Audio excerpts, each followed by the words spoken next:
Hello everyone. आज के इस सेशन में हम नर्वस सिस्टम वाले टॉपिक को डिटेल में डिस्कस करने वाले हैं। नर्वस सिस्टम मतलब तंत्रिका तंत्र। बहुत ही इंपॉर्टेंट वीडियो है। अक्सर एग्जाम में यहाँ से हमको क्वेश्चन देखने को मिलता है, तो वीडियो ध्यान से देखिएगा, ध्यान से समझिएगा। छोटे छोटे कॉन्सेप्ट भी हैं जिनको हमको समझना यहाँ पर ज़रूरी होगा। लास्ट में कुछ क्वेश्चंस भी लगाएंगे कि इस टॉपिक से कैसे क्वेश्चन एग्जाम में बनते हैं।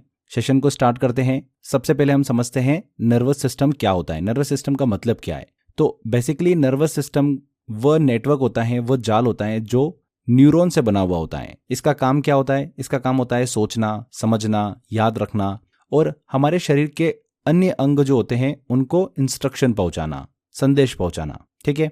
न्यूरॉन जो होता है यह ब्रेन की सबसे छोटी इकाई होती है, सबसे बेसिक यूनिट होती है।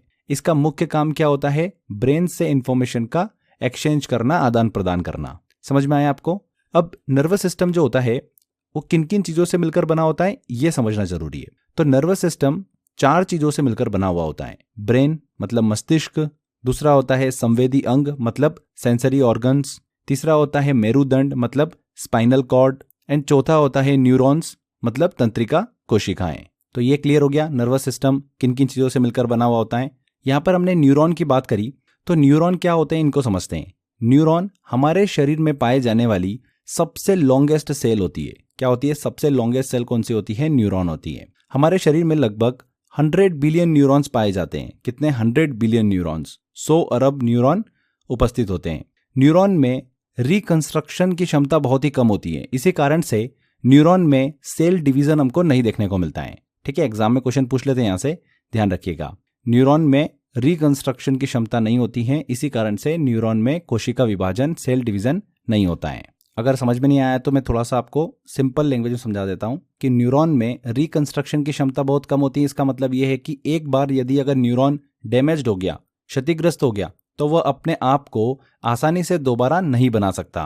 न्यूरॉन में सेल डिवीजन नहीं होता है। इसका मतलब है कि न्यूरॉन खुद को नए न्यूरॉन में डिवाइड नहीं कर सकते, जबकि शरीर की दूसरी सेल कोशिकाएं खुद को विभाजित करके नई कोशिकाएं जो है नई सेल बना सकती हैं। न्यूरॉन ऐसा क्यों नहीं कर सकते? क्योंकि न्यूरॉन में सेंट्रोसोम जो होता है, जो हमने सेल में पढ़ा था, सेंट्रोसोम वाला भाग जो होता है वो उपस्थित नहीं होता है, जो सामान्य सेल डिवीजन में माइटोसिस जो प्रक्रिया होती है उस प्रक्रिया को कंट्रोल करता है। तो वो चीज नहीं होती है, न्यूरॉन के अंदर सेंट्रोसोम नामक भाग नहीं होता है, इसीलिए यहाँ पर सेल डिवीजन नहीं होता है। आई होप आपको समझ में आ गया होगा। आगे देखिए फ्रेंड्स, न्यूरॉन के स्ट्रक्चर की बात करते हैं हम, तो न्यूरॉन के 3 प्रमुख भाग होते हैं। पहला होता है सेल बॉडी, दूसरा होता है डेंड्राइट्स जिनको हिंदी में बोला जाता है द्रुमिका, तीसरा वाला भाग होता है एक्सॉन मतलब तंत्रिकाक्ष। यहाँ पर न्यूरॉन को आप एक एग्जाम्पल से भी समझ सकते हो, जैसे कि एक मोबाइल टावर की तुलना हम इससे कर सकते हैं। जैसे एक मोबाइल टावर सिग्नल रिसीव करता है, प्रोसेस करता है और फिर आगे भेज देता है, वैसे ही न्यूरॉन भी काम करता है। तीनों भागों को हम थोड़ा समझते हैं। हमने सेल बॉडी की बात करी, ये क्या होता है? तो ये न्यूरॉन का मुख्य भाग होता है जिसमें न्यूक्लियस और साइटोप्लाज्म मौजूद होते हैं। ये न्यूरॉन की एनर्जी बनाता है और उसे जीवित रखता है। सेल बॉडी जो होती है पूरे न्यूरॉन को कंट्रोल करने का काम करता है, बिल्कुल वैसे ही जैसे हमारा दिमाग हमारे शरीर को कंट्रोल करता है। बात करते हैं कि ये कैसे काम करता है, तो इसे हम एक मोबाइल टावर के मेन सिस्टम से समझ सकते हैं। जैसे कि टावर का मेन कंप्यूटर यह डिसाइड करता है कि कौन सा सिग्नल कहाँ भेजना है, वैसे ही सेल बॉडी जो होती है न्यूरॉन को कंट्रोल करता है और यह बताता है कि कौन सा संदेश आगे भेजना है। तो सेल बॉडी आपको समझ में आया। इसके बाद हम बात करते हैं डेंड्राइट्स की। डेंड्राइट्स छोटी छोटी शाखाओं की तरह होते हैं, आप यहाँ पर देख सकते हैं डायग्राम में, जो कि सेल बॉडी से निकलते हैं। इनका काम यह होता है कि दूसरे न्यूरॉन या फिर शरीर के अंगों की सूचना मतलब सिग्नल लेना और उसे सेल बॉडी तक पहुंचाना, कोशिका काय तक पहुंचाने का काम करना। जितने ज्यादा डेंड्राइट्स होंगे उतना ही ज्यादा न्यूरॉन जानकारी ग्रहण कर सकता है। बात करते हैं कि ये कैसे काम करता है, तो इन्हें मोबाइल टावर के एंटीना से हम समझ सकते हैं। जैसे मोबाइल टावर का एंटीना अलग अलग दिशाओं से सिग्नल कैच करता है, वैसे ही डेंड्राइट्स जो होते हैं ये अलग अलग न्यूरॉन या फिर अंगों से सूचना लेने का काम करते हैं और इन्हें सेल बॉडी तक भेजते हैं। इसके बाद तीसरा मुख्य भाग जो होता है न्यूरॉन का वो होता है एक्सॉन। एक्सॉन तंत्रिकाक्ष। ये क्या होते हैं? ये न्यूरॉन का सबसे लंबा वाला भाग होता है जो कि सेल बॉडी से निकलता है। इसका काम है कि सूचना को, जो इन्फॉर्मेशन है, सिग्नल है, उसको सेल बॉडी से आगे भेजना। एक्सॉन के एंड में सिनेप्टिक नॉब्स होते हैं जो सूचना को अगले न्यूरॉन या फिर जो लक्ष्य सेल होती है, कोशिका होती है, टारगेट कोशिका, वहां तक पहुंचाने का काम करते हैं। एक्सॉन को हम इंफॉर्मेशन हाईवे कह सकते हैं। बात करते हैं कि कैसे काम करता है, तो एग्जाम्पल से समझिए कि जैसे मोबाइल टावर एक जगह से दूसरी जगह सिग्नल भेजता है, वैसे ही एक्सॉन न्यूरॉन के संदेश को, जो इन्फॉर्मेशन है उसको अगले न्यूरॉन या फिर शरीर के अंगों तक पहुंचाता है। तो तीनों आपको भाग समझ में आ गए होंगे। सेल बॉडी, ये न्यूरॉन का मुख्य भाग होता है, इसके अंदर केंद्रक और कोशिका द्रव्य प्रेजेंट होते हैं। ध्रुमिका की बात करें, डेंड्राइट्स की बात करें, तो यह सेल बॉडी से निकलने वाली धागेनुमा संरचना होती है, उसे ही क्या बोलते हैं, हम डेंड्राइट्स बोलते हैं। अनेक अंगों से सूचनाओं को प्राप्त करने का काम करती है। तंत्रिकाक्ष एक्सॉन की बात करें तो यह ध्रुमिका के द्वारा प्राप्त की गई सूचनाओं को तंत्रिकाक्ष सिरा जो होता है एक्सॉन टर्मिनल तक पहुंचाने का काम करते हैं। यहाँ पर हमने बात करी एक्सॉन के सिरों पर सिनेप्टिक नॉब्स होते हैं, ये दूसरे न्यूरॉन के सिनेप्टिक नॉब से जुड़कर मैसेंजर का काम करते हैं। जब एक न्यूरॉन से दूसरे न्यूरॉन तक संदेश जाता है तो इस प्रक्रिया को क्या बोलते हैं, सिनेप्स कहते हैं। न्यूरॉन जो होते हैं आपस में इंफॉर्मेशन का आदान प्रदान केमिको मैग्नेटिक वेव की हेल्प से करते हैं। न्यूरॉन की बात करें तो न्यूरॉन कितने प्रकार के होते हैं, तो 3 तरीके के होते हैं, सेंसरी न्यूरॉन, मोटर न्यूरॉन्स और कनेक्टर न्यूरॉन्स। संवेदी तंत्रिका कोशिकाएं, चालक तंत्रिका कोशिकाएं और मध्यस्थ तंत्रिका कोशिकाएं। तीनों को थोड़ा समझते हैं। सेंसरी न्यूरॉन्स की बात करते हैं तो ये न्यूरॉन्स मतलब तंत्रिका कोशिकाएं शरीर के बाहरी अंगों से सिग्नल लेने का काम करते हैं। ये संदेश हमारी स्किन, आईज, ईयर, नोज, टंग, इनसे मस्तिष्क मतलब ब्रेन या फिर स्पाइनल कॉर्ड तक पहुंचाते हैं। एग्जाम्पल के तौर पे जब हम गर्म चीज छूते हैं तो सेंसरी न्यूरॉन्स तुरंत संदेश मस्तिष्क तक भेजता है कि चीज जो है वो गर्म है। जब हम रोशनी में जाते हैं तो आंखों में मौजूद सेंसरी न्यूरॉन्स मस्तिष्क को ये संकेत देते हैं कि लाइट बहुत तेज आ रही है। तो ये हो गया सेंसरी न्यूरॉन्स। इसके बाद हम बात करते हैं मोटर न्यूरॉन्स की। तो इनका काम क्या होता है, ब्रेन या फिर स्पाइनल कॉर्ड से इंफॉर्मेशन आदेश लेकर शरीर के अंगों तक पहुंचना। ये न्यूरॉन्स इफेक्टर ऑर्गन्स जैसे कि मसल्स, मांसपेशियां, ग्लैंड्स, ग्रंथियां, इनको संदेश भेजते हैं जिससे शरीर जो है वो हरकत में आता है। एग्जाम्पल के तौर पे समझें तो जब सेंसरी न्यूरॉन्स मस्तिष्क को बताता है कि हाथ गर्म चीज को छू चुका है तो मोटर न्यूरॉन जो है तुरंत मांसपेशियों को आदेश देता है कि हाथ पीछे हटा लो। जब हम चलते हैं तो मोटर न्यूरॉन्स हमारे पैर की मांसपेशियां जो होती है, मसल जो होती है, उसको कंट्रोल करते हैं। तीसरा न्यूरॉन हमने डिस्कस किया, कनेक्टर न्यूरॉन्स। ये न्यूरॉन्स सेंसरी न्यूरॉन्स और मोटर न्यूरॉन्स के बीच कनेक्शन बनाते हैं। ये ज्यादातर ब्रेन और स्पाइनल कॉर्ड में पाए जाते हैं। एग्जाम्पल के तौर पर जब हम सड़क पर चलते समय अचानक गाड़ी का हॉर्न सुनते हैं तो सेंसरी न्यूरॉन्स मस्तिष्क को संदेश भेजता है। मस्तिष्क यह निर्णय लेता है कि हमें तुरंत हटना चाहिए। कनेक्टर न्यूरॉन्स यह संदेश मोटर न्यूरॉन को भेजता है जो हमारी मांसपेशियों को तुरंत हटाने का आदेश देता है। कनेक्टर न्यूरॉन्स जो होते हैं इनको हम मिश्रित कोशिकाएं भी कह सकते हैं, मिक्स्ड न्यूरॉन भी कह सकते हैं, क्योंकि ये सेंसरी न्यूरॉन और मोटर न्यूरॉन दोनों की तरह कार्य करती हैं। तो इस तरीके से तीनों न्यूरॉन को हमने डिस्कस करा, सेंसरी न्यूरॉन्स, मोटर न्यूरॉन्स और कनेक्टर न्यूरॉन्स। सेंसरी न्यूरॉन्स शरीर से मस्तिष्क को संदेश भेजता है, मोटर न्यूरॉन्स मस्तिष्क से शरीर को आदेश देता है और कनेक्टर न्यूरॉन्स जो होता है ये दोनों न्यूरॉन्स के बीच कड़ी मतलब लिंक का काम करते हैं। ध्यान रखिएगा, न्यूरॉन्स तंत्रिका कोशिकाओं पर कंट्रोल करने का काम मुख्य रूप से ब्रेन और स्पाइनल कॉर्ड मेरुरज्जु के द्वारा किया जाता है। एग्जाम में न्यूरॉन के टाइप से काफी क्वेश्चन पूछे जाते हैं, इसलिए ध्यान रखिएगा। इसके बाद फ्रेंड्स हम नर्वस सिस्टम के टाइप को डिस्कस करते हैं। 3 टाइप होते हैं, central nervous system, peripheral nervous system और तीसरा होता है ऑटोनोमस नर्वस सिस्टम। केंद्रीय तंत्रिका तंत्र, परिधीय तंत्रिका तंत्र और स्वचालित तंत्रिका तंत्र। अब तीनों को हम एक एक करके डिस्कस करेंगे। सबसे पहले हम बात करते हैं सेंट्रल नर्वस सिस्टम की, केंद्रीय तंत्रिका तंत्र की। सेंट्रल नर्वस सिस्टम पूरे शरीर के तंत्रिका तंत्र को नियंत्रित करता है, पूरे नर्वस सिस्टम को कंट्रोल करता है। यह शरीर का कंट्रोल सेंटर भी होता है जो सभी प्रकार के एक्शंस और थिंकिंग की प्रक्रियाओं को कंट्रोल करता है। 2 भागों से मिलकर बना हुआ होता है ये, ब्रेन और स्पाइनल कॉर्ड। ब्रेन हमारे शरीर का मुख्य नियंत्रण केंद्र होता है एंड स्पाइनल कॉर्ड जो होता है मेरुदंड, ये मस्तिष्क और शरीर के बाकी हिस्सों के बीच सिग्नल्स भेजने का काम करता है। ओके, एक एक करके समझते हैं। सबसे पहले हम ब्रेन मस्तिष्क की बात करते हैं। मस्तिष्क हमारे शरीर का सबसे महत्वपूर्ण अंग है जो हमारे सोचने, समझने, महसूस करने और शरीर के हर अंग को कंट्रोल करने का काम करता है। यह क्रेनियम यानी खोपड़ी की हड्डी के अंदर सुरक्षित रहता है। मस्तिष्क एक सॉफ्ट ऑर्गन है जो कि बहुत ही डेलिकेट होता है। ब्रेन के स्ट्रक्चर की बात करते हैं तो ब्रेन का वजन अगर हम पुरुषों में बात करें तो 1350 से लेकर 1450 ग्राम का होता है।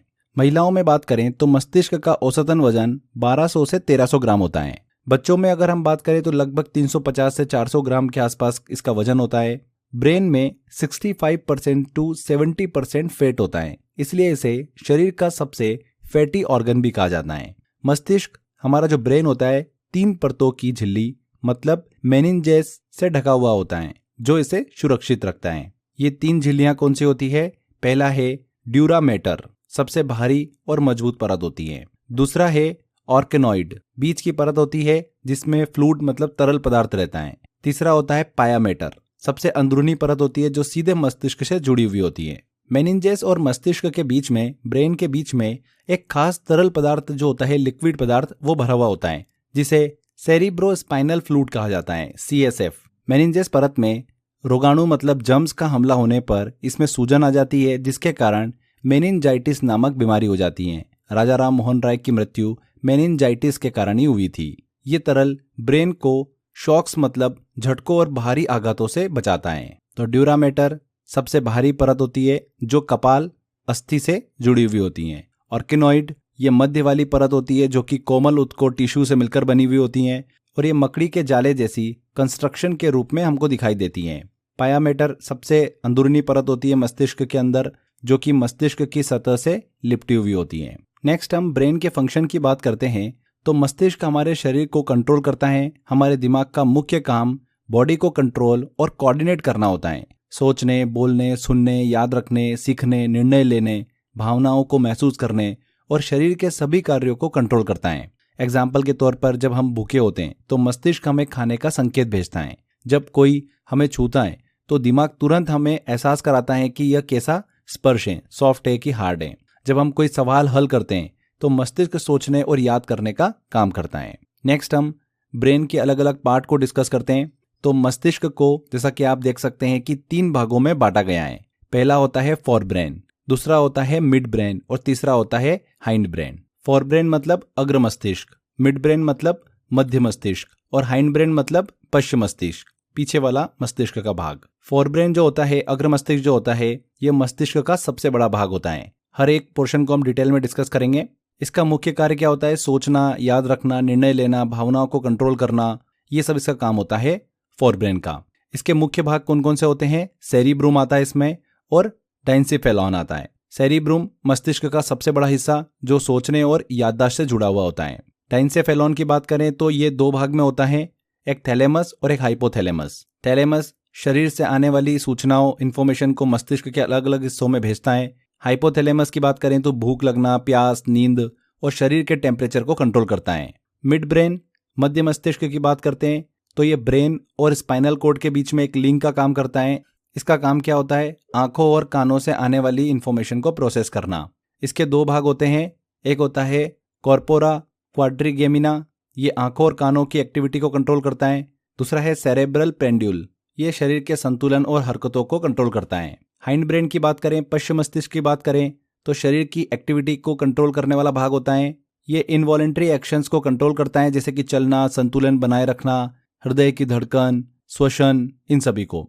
इसके मुख्य भाग की बात करें तो उसमें आता है सेरेबेलम, मस्तिष्क स्टेम, ब्रेन स्टेम। सेरेबेलम शरीर के संतुलन और कोऑर्डिनेशन को कंट्रोल करता है। ब्रेन स्टेम की बात करें तो ये 2 भागों में बटा हुआ होता है, एक पोन्स वेरोली और दूसरा मेडुला ओब्लंगाटा।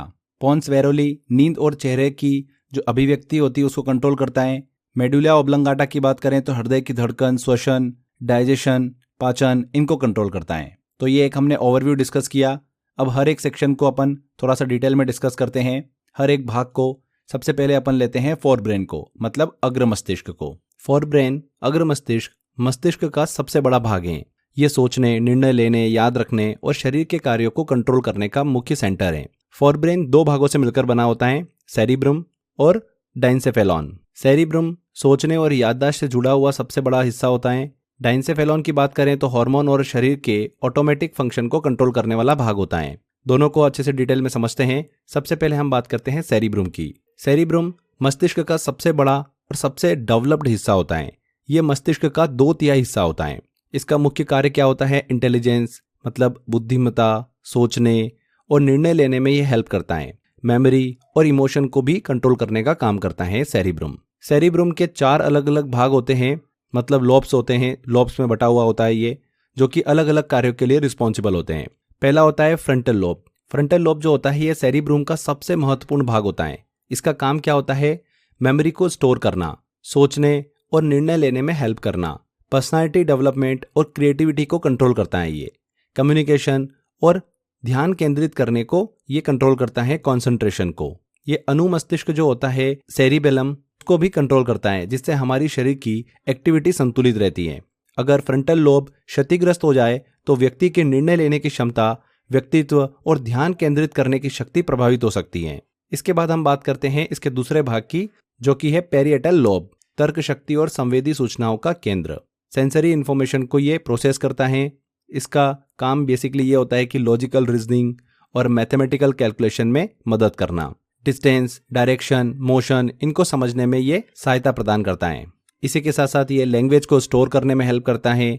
सेंसरी परसेप्शन जैसे कि स्पर्श, टच, पेन, टेम्परेचर, इनको प्रोसेस करता है। आपने डिस्लेक्सिया के बारे में पढ़ा होगा, पढ़ने लिखने में कठिनाई होना, उसका संबंध पेरिएटल लोब से ही होता है। तारे ज़मीं पर आपने मूवी देखी होगी, उसमें ईशान को डिस्लेक्सिया की बीमारी थी, समस्या थी, जो पेरिएटल लोब की खराबी के कारण होती है। इसके बाद तीसरा अगला देखिए इंपॉर्टेंट भाग होता है इसका टेम्पोरल लोब। सुनने और याददाश्त का ये सेंटर होता है। सुनने और भाषा समझने से ये जुड़ा हुआ हिस्सा है। इसका काम क्या होता है? ऑडियो फंक्शन को कंट्रोल करना, साउंड पहचानने, शब्दों को समझने में हेल्प करना, इमोशन और मेमोरी को कंट्रोल करना। अगर टेम्पोरल लोब वाला हिस्सा क्षतिग्रस्त हो जाता है तो व्यक्ति को सुनने और याद रखने में परेशानी हो सकती है। नेक्स्ट अगला भाग आता है ऑक्सीपिटल लोब। ये आंखों से प्राप्त जानकारी, विजुअल इंफॉर्मेशन को प्रोसेस करता है। इसका काम होता है विजुअल फंक्शन को कंट्रोल करना, कलर्स, शेप, मोशन, इनको पहचानने में हेल्प करना। ये ड्रीम फॉर्मेशन में भी मदद करता है, सपने बनाने में। ऑक्सीपिटल लोब और टेम्पोरल लोब जो होते हैं मिलकर मिड ब्रेन को कंट्रोल करते हैं। ड्रीम फॉर्मेशन की बात करी तो ड्रीम फॉर्मेशन के लिए सेरेब्रल कॉर्टेक्स के ये चारों भाग जो होते हैं ये सहायक होते हैं। तो यहाँ पर आपको ये चारों भाग अच्छे से क्लियर हो गए होंगे। पहला फ्रंटल लोब था, सोचने, निर्णय लेने, याददाश्त और व्यक्तित्व को कंट्रोल करता है। पेरेंटल लोब तर्क शक्ति, गणितीय सोच और भाषा को प्रोसेस करता है। टेम्पोरल लोब सुनने, भाषा समझने और भावनाओं को कंट्रोल करने का काम करता है। ऑक्सीपिटल लोब जो होता है देखने, दृश्य जानकारी, इनको प्रोसेस करता है। यहाँ पर आप ये डायग्राम देख सकते हैं, चारों भाग आपको समझ में आ रहे होंगे। देखिए यहाँ पर एक थोड़ा सा कंफ्यूजन हो सकता है सेरेब्रल कॉर्टेक्स और सेरिब्रूम के बीच में। तो सेरेब्रल कॉर्टेक्स और सेरिब्रूम एक ही चीज नहीं होती है, अलग अलग चीज होती है। देखिए सेरेब्रूम क्या होता है? सेरेब्रूम मस्तिष्क का सबसे बड़ा हिस्सा जो पूरी तरह से सोचने, निर्णय लेने, याद रखने और शरीर की अधिकांश एक्टिविटी को कंट्रोल करता है। यह मस्तिष्क का 85% हिस्सा होता है। इसे दो भागों में लेफ्ट हेमिस्फीयर और राइट हेमिस्फीयर में बांटा गया है। इसके 4 भाग होते हैं, अभी हमने डिस्कस करे, फ्रंटल, पेरेंटल, टेम्पोरल और ऑक्सीपिटल। ठीक है, 4 इसके लोब होते हैं, 4 अलग अलग भाग हमने डिस्कस करें। अब सेरेब्रल कॉर्टेक्स क्या होता है? सेरेब्रल कॉर्टेक्स सेरिब्रूम की सबसे ऊपरी हिस्सा होता है, सबसे ऊपरी परत होती है, आउटर लेयर होती है। ये बाहर से ग्रे रंग की दिखाई देती है क्योंकि इसमें अधिक न्यूरॉन्स होते हैं। ये मस्तिष्क की सबसे विकसित और महत्वपूर्ण परत होती है, जहां से हमारे विचार, भाषा, निर्णय ये सभी कंट्रोल होते हैं। तो आई होप आपको क्लियर हो गया होगा। सेरिब्रूम पूरा दिमाग का ऊपरी हिस्सा और सेरेब्रल कॉर्टेक्स जो होता है ये सेरिब्रूम की सबसे ऊपरी सतह होती है, जो इसे कवर करती है और विचारों को प्रोसेस करती है। सेरिब्रूम पूरा कंप्यूटर सिस्टम समझ सकते हैं। सेरिब्रल कॉर्टेक्स जो होता है ये कंप्यूटर स्क्रीन, जिससे हम डेटा देखते हैं और समझते हैं। आई होप आपको ये दोनों में डिफरेंस अच्छे से समझ में आ गया होगा। यहाँ पर एक छोटी सी चीज और डिस्कस करते हैं हम, हिप्पोकैम्पस। हिप्पोकैम्पस जिसे मस्तिष्क की हार्ड डिस्क भी कहा जाता है। ये हिप्पोकैम्पस जो होता है यह टेम्पोरल लोब जो हमने पढ़ा था उसमें स्थित होता है। जैसा कि आप यहाँ पर डायग्राम में देख सकते हैं, ये मेमोरीज को स्टोर करने का काम करता है। इसे मस्तिष्क की हार्ड डिस्क कहा जाता है। इसका काम क्या होता है? मेमोरी को स्टोर करना, नई चीजें सीखने, लर्निंग में हेल्प करना, ये सभी इसका काम होता है। अगर हिप्पोकैम्पस क्षतिग्रस्त हो जाता है तो व्यक्ति को भूलने की बीमारी हो जाती है, मेमोरी लॉस वाली सिचुएशन खड़ी हो जाती है। अल्जाइमर डिसीज जो होती है उसका संबंध सीधे हिप्पोकैम्पस से होता है। समझ में आया आपको? कहाँ पर स्थित होता है? टेम्पोरल लोब में स्थित होता है। तो ये सेरिब्रम को अच्छे से डिस्कस किया। अब हम डाइनसेफेलॉन को डिस्कस करते हैं। डाइनसेफेलॉन मस्तिष्क का गहरा हिस्सा है जो पिट्यूटरी ग्लैंड और पीनियल ग्लैंड से जुड़ा हुआ होता है। यह हमारे सेंसरी और ऑटोनॉमिक कार्यों को कंट्रोल करता है। डाइनसेफेलॉन के 2 मुख्य भाग होते हैं, 2 भागों में विभाजित किया जाता है इसे। थैलेमस और हाइपोथैलेमस, दोनों को डिस्कस करते हैं। सबसे पहले हम थैलेमस की बात करते हैं। थैलेमस को रिले सेंटर भी कहा जाता है क्योंकि ये शरीर से आने वाली सभी संवेदनाओं, सेंसरी सिग्नल को मस्तिष्क के सही हिस्सों में भेजता है। देखने, स्पर्श, सूंघने, स्वाद, इनसे जुड़ी संवेदनाओं को प्रोसेस करता है। शरीर के बाहरी तापमान, गर्मी और ठंड को कंट्रोल करता है। एक्सटर्नल पेन को महसूस करता है, जैसे कि सुई चुभना, कांटा लगना या फिर चांटा लगना। ये सभी सूचनाएं लेकर सेरिब्रूम तक ये भेजता है, जिससे हम प्रतिक्रिया दे पाते हैं। थैलेमस अगर क्षतिग्रस्त हो जाता है तो व्यक्ति को संवेदनाओं मतलब सेंसरी परसेप्शन को समझने में परेशानी हो सकती है। इसके बाद हाइपोथैलेमस की बात करते हैं। शरीर के संतुलन और भावनाओं को नियंत्रण करने वाला केंद्र होता है। इंटरनल ऑटोमेटिक फंक्शन को कंट्रोल करता है। हाइपोथैलेमस को सुपर मास्टर ग्लैंड और मास्टर ऑफ मास्टर ग्लैंड भी कहा जाता है। ऐसा क्यों कहा जाता है? क्योंकि यह पिट्यूटरी ग्लैंड को कंट्रोल करता है। शरीर का जो इंटरनल टेम्परेचर होता है उसको कंट्रोल करता है। पेट दर्द, सिर दर्द जैसे इंटरनल पेन को महसूस करवाता है। इसी के साथ साथ सेंसिटिविटी और फीलिंग्स को भी नियंत्रित करता है, जैसे कि प्यार, एंगर, गुस्सा, घृणा, भूख, प्यास, हंसना, दुख सुख का अनुभव, ये सभी कौन कंट्रोल करता है? हाइपोथैलेमस। पिट्यूटरी ग्लैंड को कंट्रोल करता है, जिससे हमारे शरीर में हार्मोन संतुलित रहते हैं। हाइपोथैलेमस अगर क्षतिग्रस्त हो जाता है तो व्यक्ति को हार्मोन असंतुलन, अनियंत्रित भूख प्यास और भावनात्मक समस्याएं हो सकती है। आगे देखिए, हाइपोथैलेमस मस्तिष्क का एक बहुत ही महत्वपूर्ण हिस्सा होता है जो शरीर के इंटरनल फंक्शन को संतुलित करने का काम करता है। ये होम्योस्टैसिस मतलब समस्थैतिकी को भी कंट्रोल करने का काम करता है, जिसका मतलब ये होता है कि शरीर के भीतर के वातावरण को स्टेबल बनाए रखना। होम्योस्टैसिस क्या होता है? होम्योस्टैसिस का मतलब शरीर के अंदर संतुलन बनाए रखना, जिससे शरीर सामान्य रूप से काम करता रहे। इसका काम क्या होता है? शरीर के खून का दबाव मतलब ब्लड प्रेशर को सामान्य बनाए रखना, शरीर के तापमान टेम्परेचर को 98.6 डिग्री फ़ारेनहाइट पर नियंत्रित करना मतलब 37 डिग्री सेल्सियस पर, पानी की मात्रा को संतुलित करना, भूख और प्यास को कंट्रोल करना, ये काम होता है होम्योस्टैसिस का। आगे देखिए, हाइपोथैलेमस की बात कर रहे थे हम, तो हाइपोथैलेमस से 2 हार्मोन रिलीज होते हैं जो शरीर के अलग अलग कार्यों को कंट्रोल करते हैं। पहला है ऑक्सीटोसिन, इसे लव हार्मोन भी कहा जाता है। ये इमोशन, प्यार, ट्रस्ट, सोशल बॉन्डिंग इनको मजबूत करने में हेल्प करता है। ये बच्चे के जन्म और दूध उत्पादन, मिल्क प्रोडक्शन में भी मदद करता है, इसीलिए इसे लव हार्मोन भी कहा जाता है। एग्जाम में पूछते हैं कि लव हार्मोन इनमें से कौन सा है, तो ऑक्सीटोसिन। इसके बाद दूसरा हार्मोन जो रिलीज करता है वो होता है एडीएच, इसका फुल फॉर्म होता है एंटी डाययूरेटिक हार्मोन। ये शरीर में वाटर बैलेंस को कंट्रोल करता है, किडनी को अधिक पानी बाहर निकालने से रोकता है, जिससे शरीर में पानी की सही मात्रा बनी रहती है। अगर एडीएच की कमी हो जाए तो व्यक्ति को अधिक बार पेशाब जो है वो आने की समस्या हो सकती है, जिससे शरीर में पानी की कमी हो जाती है, डिहाइड्रेशन हो सकता है, तो ये प्रॉब्लम आ जाती है। आगे देखिए, हाइपोथैलेमस शरीर की यौन इच्छाएं जो होती है, सेक्सुअल डिजायर, उसको भी कंट्रोल करता है। ये हार्मोन के स्तर, हार्मोन लेवल को कंट्रोल करके प्रजनन क्षमता, रिप्रोडक्टिव फंक्शंस और अट्रैक्शन में भी मदद करता है। तो यहाँ पर हमने ये अग्र मस्तिष्क वाले भाग को अच्छे से डिस्कस किया, जो कि मेनली 2 भागों में बटा हुआ होता है, सेरिब्रम और डाइनसेफेलॉन, दोनों को अच्छे से क्लियर करा। चलिए अब बात करते हैं हम मध्य मस्तिष्क की। मिड ब्रेन, मध्य मस्तिष्क, मस्तिष्क का सबसे छोटा भाग होता है, लेकिन यह महत्वपूर्ण कार्यों को कंट्रोल करता है, जैसे कि विजन, हियरिंग एंड प्रतिवर्त क्रियाओं को, रिफ्लेक्स एक्शंस को। यह मस्तिष्क के ऊपरी और निचले हिस्सों को जोड़ने का काम करता है। मिड ब्रेन को 2 मुख्य भागों में विभाजित किया गया है, कॉर्पोरा क्वाड्रिजेमिना, दूसरा है सेरेब्रल पेंडिकल। एक एक करके डिस्कस करते हैं। सबसे पहले हम बात करते हैं कॉर्पोरा क्वाड्रिजेमिना की।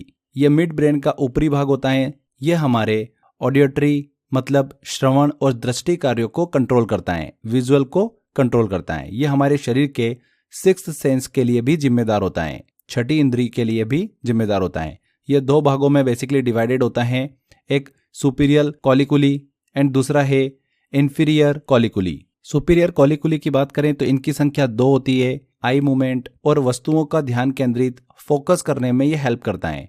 यह सेंसरी सिग्नल को प्रोसेस करता है, जिससे हमें तेजी से रिएक्शन प्रतिक्रिया देने में मदद मिलती है। इंफीरियर कॉलिकुली की बात करें तो यह हियरिंग से संबंधित ध्वनि संकेतों, साउंड सिग्नल को प्रोसेस करता है। यह सिर और गर्दन की गति, हेड एंड नेक मूवमेंट को ध्वनि के अनुसार नियंत्रित करता है। सुपीरियर कॉलिकुली आंखों की गति और दृष्टि से संबंधित है।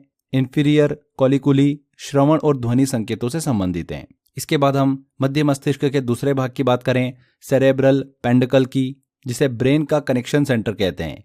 यह मिड ब्रेन का अगला फ्रंट भाग होता है। यह सेरिबेलम, अनुमस्तिष्क और मेडुला ऑब्लंगेटा को जोड़ने का काम करता है। शरीर की गतिविधियों, मोटर फंक्शन को कंट्रोल करता है। अगर सेरेब्रल पेंडिकल क्षतिग्रस्त हो जाए तो व्यक्ति के शरीर की गतिविधियों पर नियंत्रण प्रभावित हो सकता है। आगे एक छोटी सी चीज ध्यान रखिएगा, टेक्टम टेंगमेंटम की बात करें तो टेक्टम हमारी देखने और सुनने की क्षमता को कंट्रोल करता है। टेंगमेंटम जो होता है यह हमारी जागरूकता, अलर्टनेस, स्लीप वेक साइकिल जो होती है उसके पैटर्न को कंट्रोल करता है। ये हमने मध्य मस्तिष्क को अच्छे से डिस्कस किया। अब बात करते हैं हम पश्चिम मस्तिष्क की, हाइंड ब्रेन की। हाइंड ब्रेन, पश्चिम मस्तिष्क, मस्तिष्क का सबसे पिछला भाग होता है जो शरीर की स्वचालित क्रियाओं को कंट्रोल करता है। यह 3 भागों से मिलकर बना हुआ होता है, सेरिबेलम, पोन्स वेरोलाई और मेडुला ऑब्लंगेटा। इन तीनों को एक एक करके डिस्कस करते हैं। एग्जाम में पूछा जाता है, वेरी वेरी इंपॉर्टेंट है, यहां से क्वेश्चन बनता है। सेरिबेलम की बात करें तो सेरिबेलम को छोटा दिमाग, लिटिल ब्रेन और अनुमस्तिष्क भी कहा जाता है। यह मांसपेशियों की गति, मसल मोशन और चलने फिरने, मोटर फंक्शन को कंट्रोल करता है। इसका काम क्या होता है? शरीर की स्थिति, बॉडी पोस्चर और बैलेंसिंग को बनाए रखना, बोलने और मांसपेशियों की गतिविधियों, मसल मूवमेंट को कंट्रोल करना। सेरिबेलम को जीवन का वृक्ष, ट्री ऑफ लाइफ भी कहा जाता है क्योंकि यह शरीर की सभी गतिविधियों को संतुलित करता है। अगर सेरिबेलम क्षतिग्रस्त हो जाए तो व्यक्ति का संतुलन बिगड़ सकता है, वह सही से चल नहीं पाएगा। इसके बाद पोन्स वेरोलाई की बात करें तो मस्तिष्क का, जिसे ब्रिज कहा जाता है, पोन्स वेरोलाई मिड ब्रेन और मेडुला ऑब्लंगेटा को जोड़ने का काम करता है। यह एक ब्रिज की तरह कार्य करता है। इसका काम होता है मेडुला ऑब्लंगेटा और सेरिबेलम को जोड़ना, श्वसन क्रिया, रेस्पिरेशन प्रोसेस को कंट्रोल करना, मस्तिष्क में जाने वाले संदेशों को सही स्थान तक पहुंचाने में हेल्प करना। पोन्स के क्षतिग्रस्त होने पर व्यक्ति को सांस लेने और चलने में परेशानी हो सकती है। इसके बाद हम मेडुला ऑब्लंगेटा की बात करते हैं, जीवन रक्षा केंद्र जिसे कहा जाता है। मेडुला ऑब्लंगेटा मस्तिष्क तंत्र, ब्रेन स्टेम का सबसे निचला और अंतिम भाग होता है। यह मस्तिष्क और रीढ़ की हड्डी को जोड़ता है। यह इनवॉलेंट्री एक्शन, स्वचालित क्रियाओं को कंट्रोल करता है जो बिना हमारे नियंत्रण के होती हैं। मेडुला ऑब्लंगेटा में 2 प्रकार की क्रियाएं होती है। पहला विटल रिएक्शन और दूसरा होता है एसेसरी रिएक्शंस। विटल रिएक्शन ये ऐसी अनैच्छिक क्रियाएं होती है, इनवॉलेंट्री एक्शंस होती है जिनके बिना जीवन रहना असंभव है। इसके एग्जाम्पल हो गए रेस्पिरेशन, सांस लेना, हार्ट रेट, हृदय गति, दिल की धड़कन, वॉमिटिंग, ब्लड सर्कुलेशन, ये सभी इसके एग्जाम्पल हैं। मेडुला ऑब्लंगेटा क्षतिग्रस्त होने पर व्यक्ति की मृत्यु हो सकती है।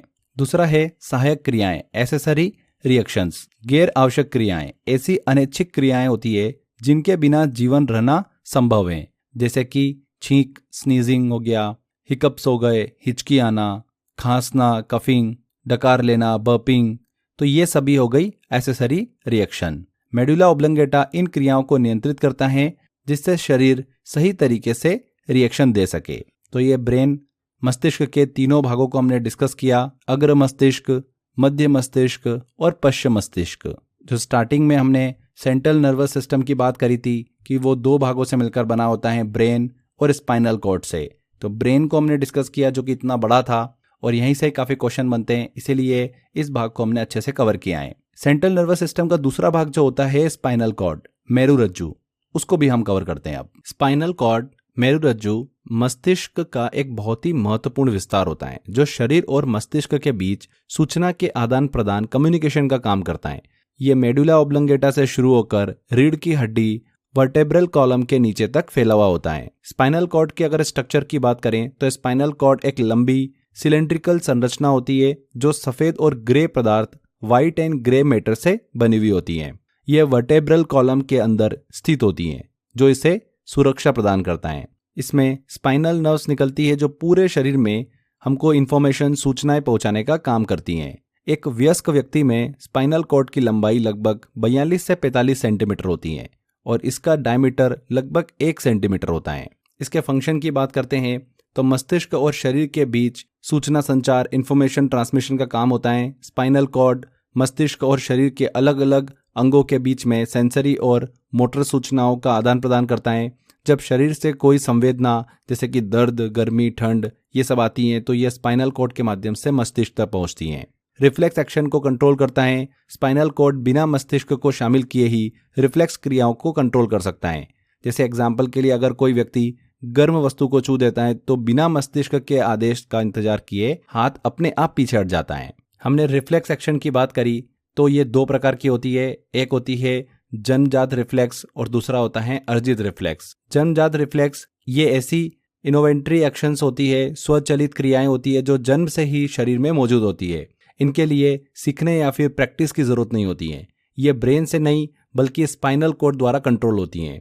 जैसे एग्जाम के लिए गर्म चीज छूते ही हाथ पीछे खींच लेना, छींक आना, आंखें झपकना, ये प्रतिक्रियाएं तेज और स्वचालित होती हैं जो शरीर की सुरक्षा के लिए महत्वपूर्ण होती हैं। दूसरा होता है अर्जित रिफ्लेक्स, सीखी हुई प्रतिक्रियाएं, एक्वायर्ड रिफ्लेक्सेस। ऐसी क्रियाएं व्यक्ति के जीवन में प्रैक्टिस के बाद में विकसित होती हैं। ये जन्मजात नहीं होती हैं लेकिन बार बार करने से शरीर इन्हें सीख जाता है। जैसे कि साइकिल चलाना, टाइपिंग करना, गाड़ी चलाते समय ब्रेक लगाना। इन क्रियाओं में शुरू में प्रैक्टिस की जरूरत होती है लेकिन बाद में ये स्वचालित हो जाती हैं। स्पाइनल कॉर्ड की अगर इमरजेंसी सिचुएशन में बात करें हम तो स्पाइनल कॉर्ड शरीर की सुरक्षा करता है और मस्तिष्क को कुछ देर के लिए आराम मिलता है। ये मस्तिष्क को तुरंत निर्णय लेने का समय देता है और शरीर को तुरंत प्रतिक्रिया करने में भी हेल्प करता है। तो ये हमने स्पाइनल कॉर्ड को अच्छे से डिस्कस किया। सेंट्रल नर्वस सिस्टम हमारा कंप्लीट होता है। इसके बाद हम बात करते हैं अब पेरिफेरल नर्वस सिस्टम की। सबसे बड़ा सेंट्रल नर्वस सिस्टम ही था। पेरिफेरल नर्वस सिस्टम को समझते हैं। पेरिफेरल नर्वस सिस्टम पीएनएस वह तंत्रिका तंत्र है जो सेंट्रल नर्वस सिस्टम को शरीर के अलग अलग अंगों से जोड़ता है। यह ब्रेन और स्पाइनल कॉर्ड से निकलने वाली नर्व्स मतलब तंत्रिकाओं से बना हुआ होता है।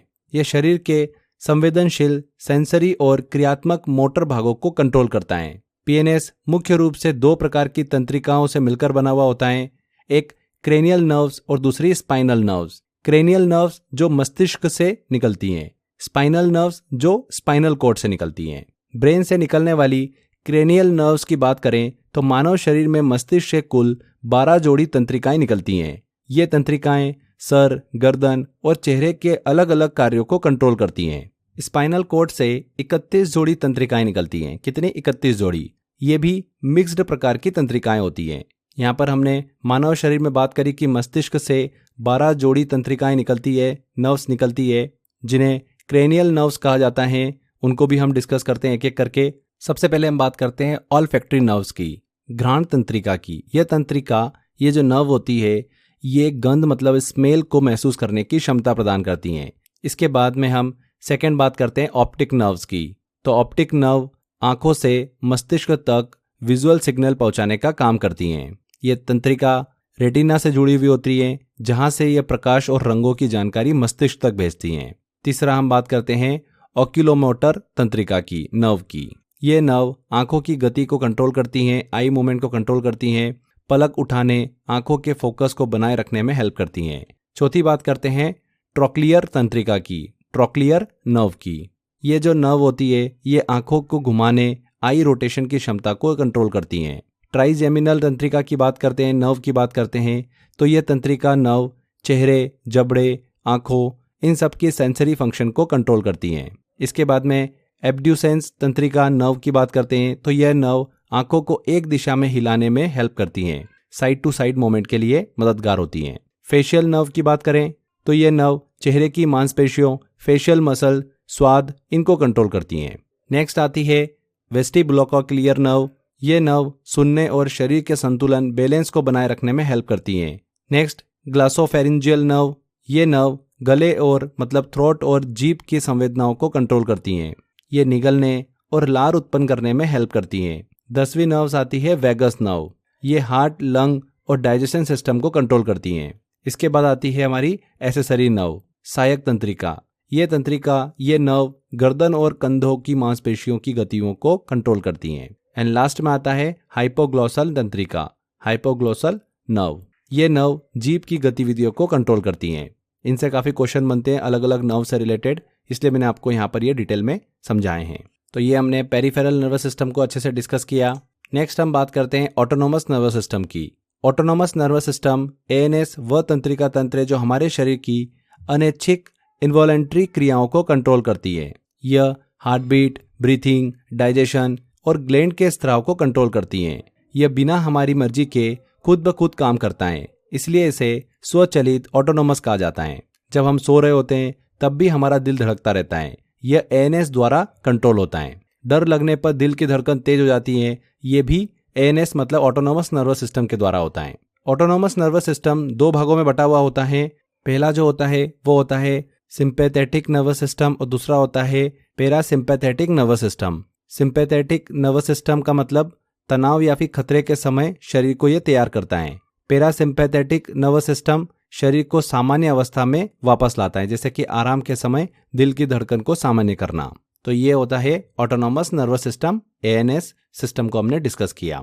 तो यहाँ पर हमारा थ्योरी सेक्शन कंप्लीट होता है।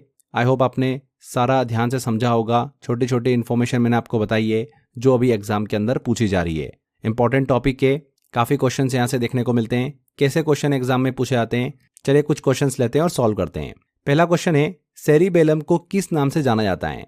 तो सेरिबेलम को ट्री ऑफ लाइफ भी कहा जाता है। हमने पढ़ा था ट्री ऑफ लाइफ, जीवन का वृक्ष। दूसरा क्वेश्चन है, मनुष्य में जागरूकता और सोने जागने के पैटर्न को कंट्रोल करने वाला मस्तिष्क का भाग कौन सा है? तो वो भाग कौन सा है? टेक्टम और लैंगमेंटम।